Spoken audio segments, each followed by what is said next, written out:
பிரஜைகள் முன்னணியில் தேர்தல் பிரசார கூட்டம் ஒன்று வவுனியாவில் நேற்று நடைபெற்றது.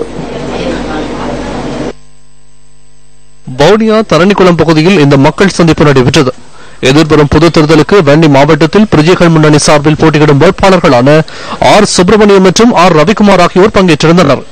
இதன்போது தரணிக்குளம் மக்கள் எதிர்நோக்கும் பிரச்சினைகள் தொடர்பில் பிரஜைகள் முன்னணி சார்பில் போட்டியிடும் வேட்பாளர்கள் கேட்டறிந்து கொண்டனர்.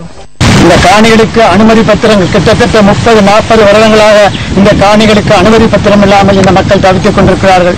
அடுத்ததாக வீதிகள் புனரமைக்கப்படவில்லை. இதுவரையும் இருந்த பாராளுமன்ற உறுப்பினர்கள் இந்த வீதிகள் புனரமைப்பு திட்டங்களுக்கு ஏற்ற வழிவகைகளை அவர்கள் செய்யவில்லை.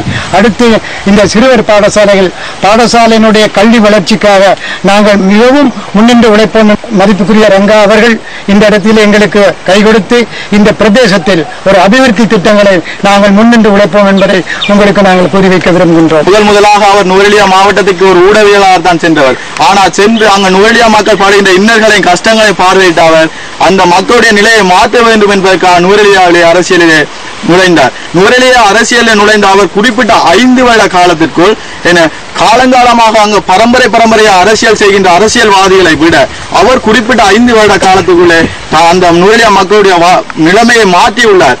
குறிப்பா அங்கு நுவரெலியாவில் வாழுகின்ற பெண்களுடைய நிலை அவர்கள் அந்த ரொட்டி சுடுவதற்கும் தேயிலை கொழுந்துகளை பறிப்பதற்கும் அவருடைய வாழ்க்கை காணப்பட்டது. ஆனால் இன்று 11 பெண்கள் இன்றைக்கு அரசியலில் இறங்கி இருக்கிறார்கள்.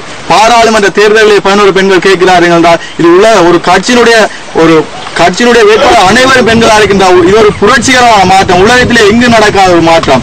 அந்த ஒரு மாற்றத்தினை எங்களுடைய தலைவர் கௌரவ முன்னாள் பாராளுமன்ற உறுப்பினரும் பிரஜைகள் முன்னணி செயலாளர் நாயகமான ஸ்ரீரங்கா அவர்கள் நடத்தி காட்டியிருக்கின்றார்.